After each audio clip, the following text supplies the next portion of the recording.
चारधाम यात्रा के लिए उत्तराखंड में कोरोना जांच से छूट, कांग्रेस विधायक ने सरकार पर उठाए सवाल। प्रदेश के डीजीपी ने लोगों से सतर्कता बरतने की अपील की। हाथरस कांड का देश भर में विरोध, उत्तराखंड में जगह जगह लोगों में दिखा आक्रोश, दोषियों को फांसी की सजा की मांग।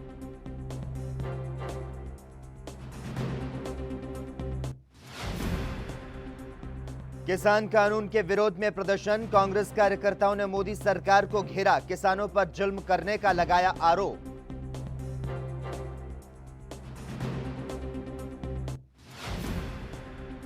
और बाबली मामले में आया ऐतिहासिक फैसला, हरिद्वार में साधु संतों में दिखी खुशी, साध्वी प्राची ने कहा सत्यमेव जयते।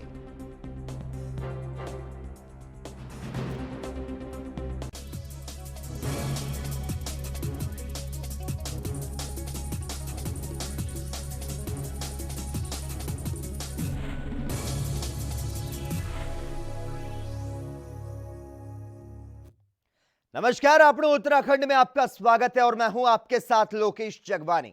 उत्तराखंड सरकार की ओर से चार धाम यात्रा पर आने वाले श्रद्धालुओं के लिए अनिवार्य कोविड जांच की शर्त को समाप्त कर दिया गया है। देवस्थानम प्रबंधन बोर्ड की ओर से एसओपी जारी कर दी गई है, जिस पर विपक्ष ने पुनर्विचार की मांग की है। कांग्रेस विधायक मनोज रावत ने सवाल खड़े करते हुए कहा कि सरकार का निर्णय दुर्भाग्यपूर्ण है। उन्होंने कहा कि कोरोना के मामले लगातार बढ़ रहे हैं और ऐसे में बिना कोविड जांच के चार धाम के दर्शन कराना किसी अनहोनी को न्योता देने समान है। देखिए, हमारी मांग तो पहले दिन से है। हम तो पहले दिन से कह रहे हैं कि बद्री और केदार की परंपरा दक्षिण भारत के पुजारियों की है। यहाँ की परंपरा में बहुत ही सीमित विकल्प हैं या शून्य विकल्प हैं। अगर भगवान न करे कुछ अगर वहाँ हो जाता है, महामारी फैलती है, तो बहुत बड़ा नुकसान हमारी परंपरा को होगा। इसका खामियाजा, इस बहुत बड़ी बदनामी न केवल धामों की होगी बल्कि राज्य सरकार की भी होगी, उत्तराखंड की होगी। तो सरकार को ऐसे निर्णय पर जरूर पुनर्विचार करना चाहिए और मैं तो कहता हूँ भगवान इनको सद्बुद्धि दे कि ये इस निर्णय को वापस ले। देश और प्रदेश में अब धीरे धीरे अनलॉक किया जा चुका है। जहां अभी कहीं भी पाबंदी है तो वहां भी सरकार की तरफ से छूट दी जा रही है। उत्तराखंड में पर्यटन प्रदेश का मुख्य आय का स्रोत है, इसीलिए प्रदेश सरकार ने चार धाम यात्रा के लिए श्रद्धालुओं के लिए कई रियायत दी है।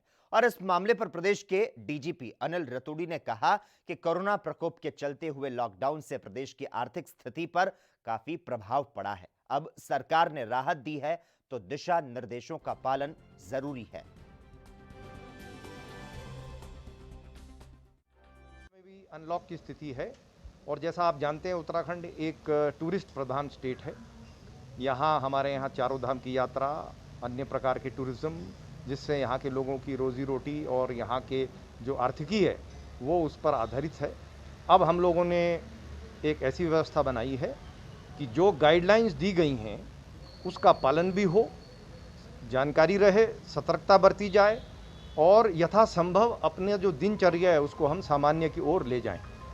उसी के दृष्टिगत आप जैसा अवगत हैं, इस माह जो खास तौर से अक्टूबर में यहाँ बारिश भी कम हो जाती है और वो एक टाइम ऐसा होता है जब प्रदेश में टूरिज़्म का काफ़ी स्कोप रहता है। विगत वर्षों में भी रहा है। आप जानते हैं पिछले साल चारों धाम की यात्रा में रिकॉर्ड तोड़ यात्री आए थे। इस बार क्योंकि कोविड का चुनौती सामने हमारी थी, इस वजह से लॉकडाउन रहा। अब पुनः आप जानते हैं चारों धाम की यात्रा फिर से अपने अट्रैक्शन पर है। बाहर से लोग आ रहे हैं, दर्शन हो रहे हैं और साथ साथ कोविड का भी ध्यान रखा। वहीं केंद्रीय मंत्री रमेश पोखरियाल ने आत्मनिर्भर भारत अभियान को लेकर प्रधानमंत्री नरेंद्र मोदी की तारीफ की और कोरोना काल में पीएम मोदी के काम करने के तरीके को सही बताया। और इसी के साथ उन्होंने नई शिक्षा नीति पर भी अपनी प्रतिक्रियाएं दी। जहाँ पर हम हैं, मेरे गांव है, मेरा शहर है, उस गांव और शहर में अपने ही क्षेत्र में उन चीज़ों को उभारने का जो अपनी शक्ति और जो स्थानीय उत्पाद है उसके साथ कैसे बेहतर समन्वय करके एक नई चीज़ पैदा कर सकते हैं, बढ़ा सकते हैं, उठा सकते हैं, आगे लेकर के चल सकते हैं। तो जो नया एक सूत्र ऐसी विषम परिस्थितियों में निकला, वो हमारे प्रधानमंत्री जी ने आत्मनिर्भर भारत का निकाला। और यही आत्मनिर्भर भारत की जो लाइन है, ये दिशा है। और जो हमारी अभी नई शिक्षा नीति, राष्ट्रीय शिक्षा नीति 2020 आई है, तो हमारे देश के यशस्वी प्रधानमंत्री नरेंद्र मोदी जी ने जो 21वीं सदी के स्वर्णिम भारत की जो परिकल्पना की है, निश्चित रूप में आत्मनिर्भर भारत ये नई शिक्षा नीति के रास्ते से होकर के उस स्वर्णिम युग में पदार्पण करेगी, ऐसा मेरा। बाबरी विध्वंस मामले में सभी आरोपियों को कोर्ट ने बरी करने का फैसला सुनाया, जिसके बाद उत्तराखंड की धर्मनगरी हरिद्वार में साधु संतों ने खुशी में की लहर जो है उसे जताया। कोर्ट के इस फैसले का सभी ने स्वागत किया। साधु संतों ने कहा कि राम मंदिर निर्माण के लिए उस विवादित ढांचे को ढाया गया। बाबर ने राम मंदिर तोड़कर वहां मस्जिद बनवा दी। साधु संतों ने आरोपी बनाए गए सभी लोगों को धर्म योद्धा बताया। तो वहीं विश्व हिंदू परिषद की फायर ब्रांड नेता साध्वी प्राची ने कोर्ट के फैसले का स्वागत किया।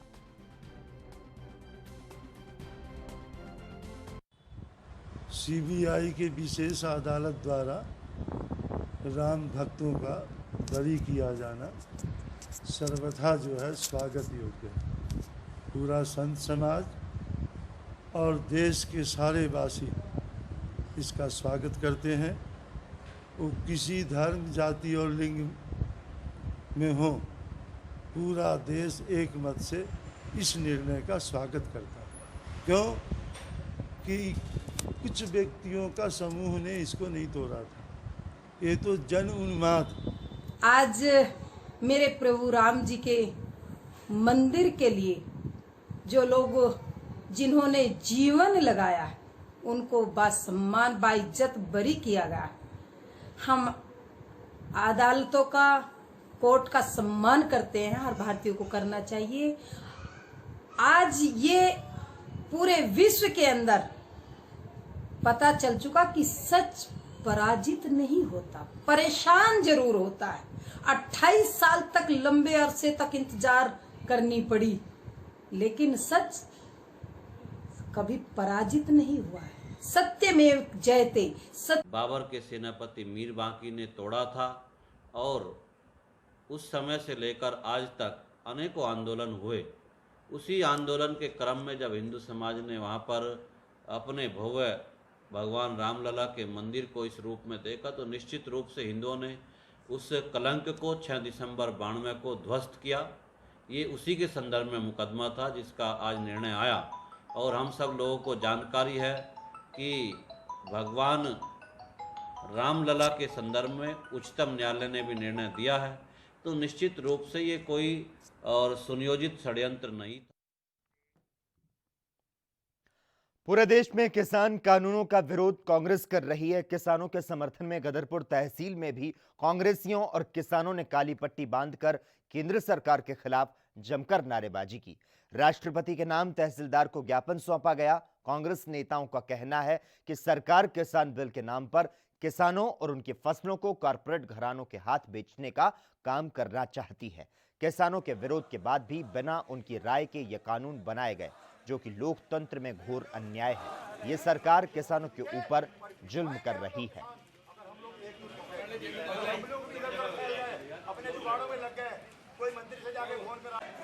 सड़कों पर उतरेगी, किसान सड़कों पर उतरेंगे। इस सरकार को मजबूर होकर ये कानून वापस लेना पड़ेगा। जनता ये तानाशाही बर्दाश्त नहीं करेगी। ये अन्नदाता है देश का, 70% आबादी है। आप अन्नदाता को भूखा मारने की साजिश कर रहे हो।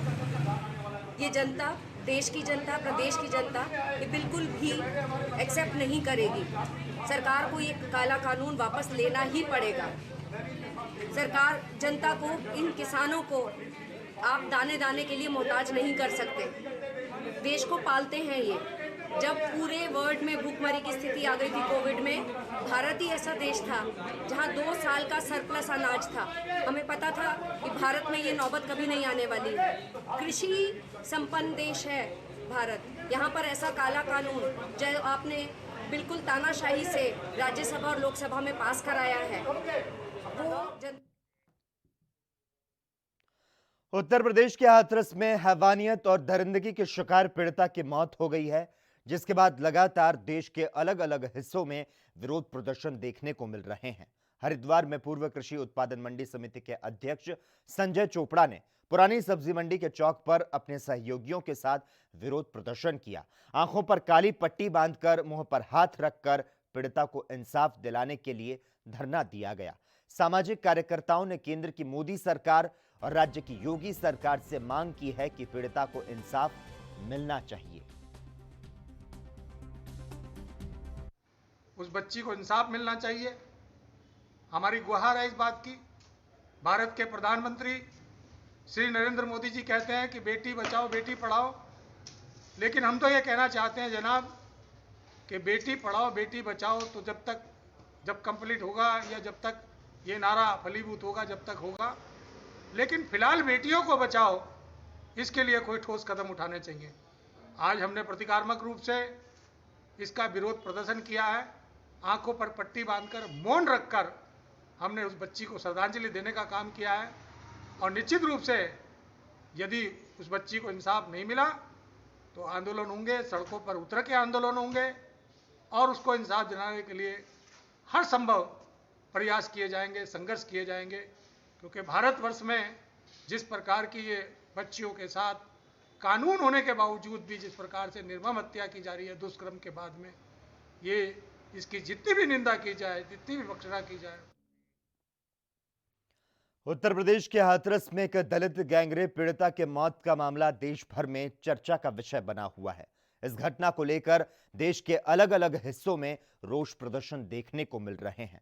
पीड़िता के मौत के बाद देर रात को ही प्रशासन ने पीड़िता का अंतिम संस्कार कर दिया, जिसे लेकर उत्तराखंड के किच्छा में वाल्मीकि समाज ने रोष जताया और विरोध प्रदर्शन किया, तो वहीं आरोपियों को जल्द से जल्द फांसी की सजा दिए जाने की मांग की।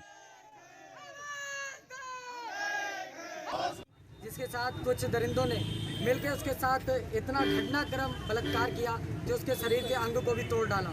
इसके रोष में जब उसने दम तोड़ दिया उसके बाद हम लोग रोड पे आ गए हैं। जब तक उसके दोषियों को फांसी की सज़ा नहीं हो जाती, जब तक हम शांत बैठने वाले नहीं हैं। हम प्रशासन से यही मांग करते हैं कि जल्द से जल्द उसके दोषियों को फांसी की सज़ा सुनाई जाए। अगर जल्द से जल्द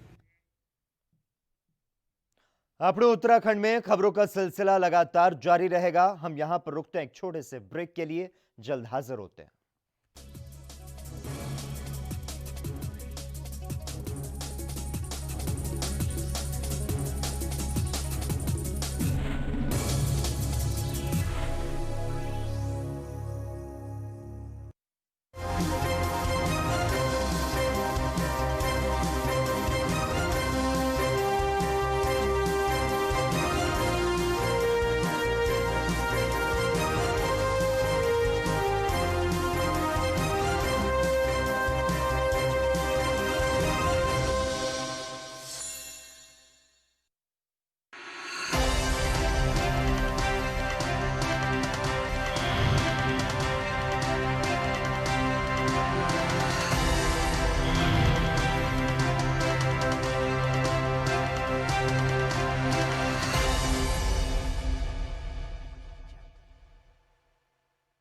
क्या आप दुबले पतले कमजोर हैं? आपकी सेहत नहीं बनती, भूख कम लगती है, वजन नहीं बढ़ता।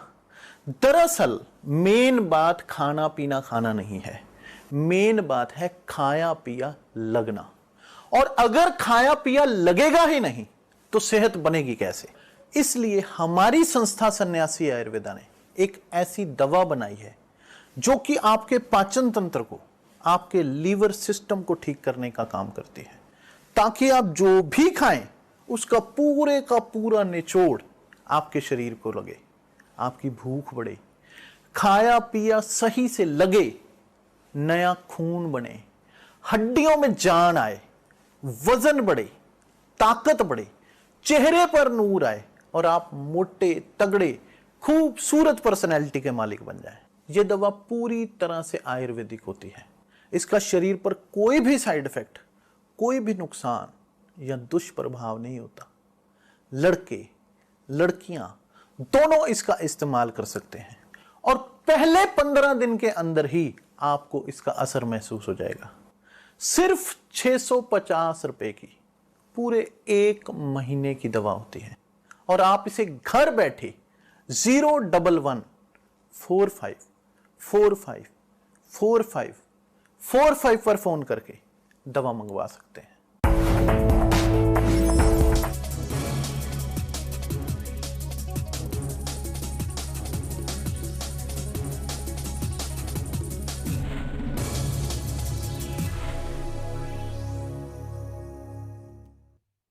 ब्रेक के बाद આપણું उत्तराखंड में एक बार फिर से आपका स्वागत है। उत्तर प्रदेश के हाथरस में गैंगरेप के मामले का विरोध देश भर में हो रहा है। उत्तराखंड के टिहरी में आरोपियों का पुतला दहन किया गया और केंद्र सरकार से दोषियों को फांसी की सजा देने की मांग की गई। गैंगरेप की इस घटना का विश्व हिंदू परिषद, व्यापार सभा, बजरंग दल समेत कई संगठनों ने एकजुट होकर विरोध जताया। गैंगरेप के आरोपियों का पुतला फूंका गया और सरकार से आरोपियों के खिलाफ जल्द से जल्द कार्रवाई करने की मांग की गई।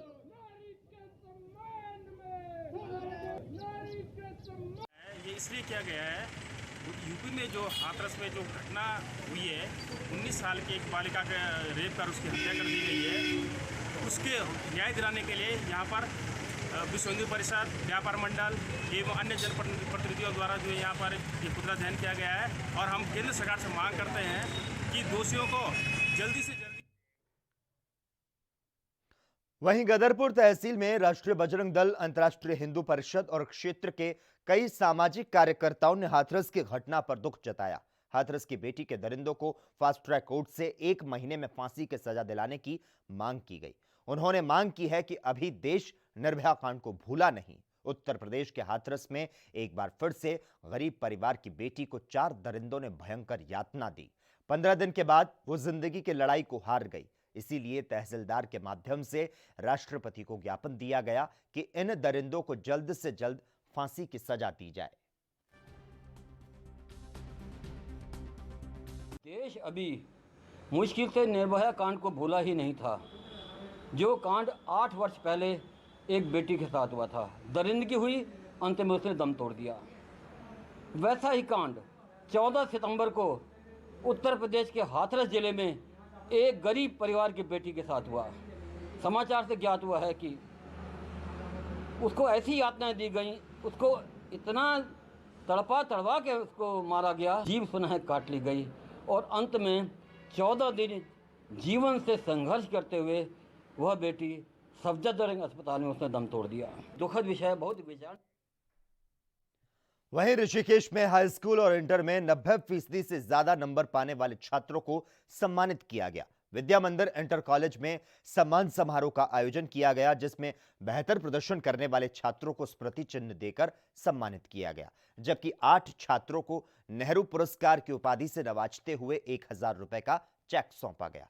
कार्यक्रम में मुख्य अतिथि के रूप में नगर निगम की महापौर अनिता ममगाई उपस्थित हुई।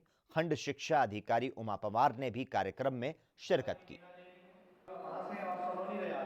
स्कूल में इंटरमीडिएट में उत्कृष्ट प्रदर्शन करने वाले बच्चों को सम्मानित किया गया। उसके लिए मैं अपने उन सभी बच्चों को अपनी ओर से, नगर निगम क्षेत्र की ओर से बहुत बहुत शुभकामनाएं देती हूं और विद्यालयों को बहुत बहुत बधाई देती हूं कि जो अपने खंड ब्लॉक खंड डोईवाला अपने ऋषिकेश के जो विद्यालय हैं, उनमें से जिन बच्चों ने उत्कृष्ट प्रदर्शन करा, निश्चित तौर पर उसमें अध्यापकों की भी बहुत बड़ी भूमिका रहती है बच्चे की अपनी मेहनत के साथ साथ में। तो उन सभी को बहुत बहुत बधाई और बहुत बहुत शुभकामनाएं और बच्चों के उज्जवल भविष्य की मैं कामना करती हूं। और बच्चों से मैं ये आग्रह करना चाहूँगी कि अब आपने यहाँ पर 12वीं की परीक्षा उत्तीर्ण कर ली है, वो अपने अभिभावकों के, अपने शिक्षक गणों के सानिध्य में करी है। जब आप अन्य राज्यों में अपने घर से बाहर जाएंगे तो अपने संस्कारों को भी साथ। केंद्र सरकार के किसान कानूनों का जहां एक और कांग्रेस और कुछ किसान संगठन लगातार विरोध कर रहे हैं, तो वहीं दूसरी ओर भारतीय किसान यूनियन लोक शक्ति ने कानूनों का समर्थन किया। यूनियन के विधि प्रकोष्ठ के प्रदेश अध्यक्ष एडवोकेट राणा सुरेंद्र सिंह ने विरोध करने वालों को किसानों का विरोधी बताया। उनका कहना है कि केंद्र सरकार राष्ट्रीय किसान आयोग का गठन करे, आयोग में किसान वर्ग के अधिकारियों को कमान सौंपी जाए। राणा सुरेंद्र का दावा है कि अगर आयोग का गठन होता है तो किसानों को इसका लाभ फसल पैदावार और आमदनी में मिलेगा। इस संबंध में उन्होंने एक पत्र प्रधानमंत्री और राष्ट्रपति को भेजा है। का गठन होना चाहिए। मैंने ये पहले भी रिक्वेस्ट करी है और अब भी कर रहा हूँ, आपके प्रेस के माध्यम से अभी ये रिक्वेस्ट कर रहा हूँ कि किसान का आयोग का गठन होना चाहिए, राष्ट्रीय किसान आयोग का गठन होना चाहिए। दूसरा ये है कि आपकी कोऑपरेटिव सोसाइटी बननी चाहिए, जो सारे उत्पादन होते हैं वो कोऑपरेटिव सोसाइटी में जाए, बिचौलिया सारे खत्म हो जाएंगे। तीसरी बात यह है कि जो भी गन्ना समिति में अगर बनती है तो उसमें सारे के सारे उससे कृषक से ही संबंधित लोग, जो कर्मचारी या अफसर भी होने चाहिए। किसान बिल का आप समर्थन करते हैं? हाँ, किसान बिल का बिल्कुल समर्थन है, क्योंकि वो 1966 में ही पहले से आदेश हो चुका है। ये आदेश है 1966 का, मिनिमम प्राइस जो सपोर्ट प्राइस है, ये आदेश का विरोध कर रहा है, उसके लिए क्या? उसका विरोध गलत कर रहे हैं वो लोग, ठोक बजा के कहता हूँ गलत कर रहे हैं, वो अपनी नेतागिरी की चमकाने के लिए कह रहे हैं। इस बिल का क्या फायदा है किसानों को? हाँ जी, इस बिल का क्या फायदा मिलेगा? सारा फायदा ही फायदा है, टोटल फायदा है। वहीं उच्च न्यायालय के आदेशानुसार कोविड सेंटरों की व्यवस्थाओं के लिए गठित जिला निगरानी समिति के सदस्यों ने ऋषिकेश एम्स का दौरा किया, जहां कमेटी के सदस्यों ने कोरोना मरीजों के लिए उपलब्ध व्यवस्थाओं के बारे में जाना और देखा। और इस दौरान एम्स निदेशक प्रोफेसर रविकांत ने टीम को बताया कि संस्थान के कोविड सेंटर में कोरोना मरीजों की भर्ती और आइसोलेशन के लिए 400 बेड के एक स्पेशल सेंटर जो है उसे बनाया गया है। कोरोना रोगियों के लिए 6 स्पेशल आईसीयू बनाए गए हैं, जिनमें हर यूनिट में 16 बेड हैं। टीम में शामिल सिविल जज अपर डिवीजन नेहा कुशवाहा ने व्यवस्थाओं पर अपनी संतुष्टि जाहिर की। आज मैं माननीय उच्च न्यायालय नैनीताल के निर्देशों अनुसार डिस्ट्रिक्ट मॉनिटरिंग कमेटी जो कॉन्स्टिट्यूट हुई है डिस्ट्रिक्ट देहरादून में, मैं आज एम्स के इंस्पेक्शन पर आई और मैंने यहाँ जब विज़िट की तो मैंने मीटिंग की यहाँ के जो डायरेक्टर साहब हैं हमारे प्रोफेसर रविकांत जी और उनकी टीम से। मैंने यहाँ पर पेशेंट से भी, जो कोविड-19 पेशेंट्स हैं उनसे भी बात की with the help of through video conferencing and काफ़ी पेशेंट्स ने, सभी ने मुझे यह बताया कि वे यहाँ की सर्विसेज से बहुत सेटिस्फाइड हैं, उन्हें किसी तरह की। उत्तराखंड में कोरोना महामारी लगातार पैर पसार रही है। अगर देहरादून की बात करें तो देहरादून के नगर निगम में पिछले काफी समय से कोरोना के मामले सामने आ रहे हैं, जिसके चलते नगर निगम को पब्लिक के लिए बंद कर दिया गया, जहां सैनिटाइजिंग का काम चल रहा है। नगर आयुक्त विनय शंकर पांडे ने यहां बताया कि रविवार को हेल्थ डिपार्टमेंट से एक केस नगर निगम में निकला था, जिस कारण हमने सोमवार और मंगलवार को नगर निगम बंद कर दिया था। लेकिन नगर निगम का ऑफिसर का काम जो है वो लगातार चल रहा है, सभी कर्मचारी और अधिकारी आ रहे हैं। लेकिन आज फिर एक मामला कोरोना वायरस का सामने आया, जिसके चलते बुधवार और गुरुवार को फिर से जन सामान्य का नगर निगम में आना वर्जित हो गया है। देखिए, संडे को एक केस हेल्थ डिपार्टमेंट से रिपोर्ट हुआ था, उसके कारण ही हम लोगों ने मंडे और ट्यूसडे को यहाँ पर जन सामान्य के लिए प्रवेश को रोका था। हालांकि हमारे नगर निगम का इंटरनल काम तो सुचारू रूप से चल रहा है, सभी कर्मचारी अधिकारी आ रहे हैं, लेकिन अभी मॉर्निंग में एक केस फिर रिपोर्ट हो गया है और इसके कारण बुधवार और बृहस्पतिवार ये 2 दिन फिर जनसामान्य का प्रवेश इसमें वर्जित होगा। और ये सही है कि इससे पब्लिक को दिक्कतें बहुत हो रही हैं, लेकिन हम लोगों ने अभी पिछले दिनों सभी अधिकारियों के मोबाइल नंबर जारी किए थे, ईमेल जारी किए थे, और आप लोगों के चैनल के माध्यम से फिर से अनुरोध है कि यदि इनकी बहुत आवश्यक कोई समस्या है तो अधिकारियों से व्यक्तिगत रूप से संपर्क टेलीफोन पर कर सकते हैं और उनकी समस्या को हम लोग समय से निस्तारित करने का प्रयास करें। और इसी के साथ ही अपने उत्तराखंड में आज के लिए बस इतना ही। देश और दुनिया की तमाम अहम खबरों के लिए लगातार आप जुड़े रहिए हमारे साथ और देखते रहिए ANB न्यूज़।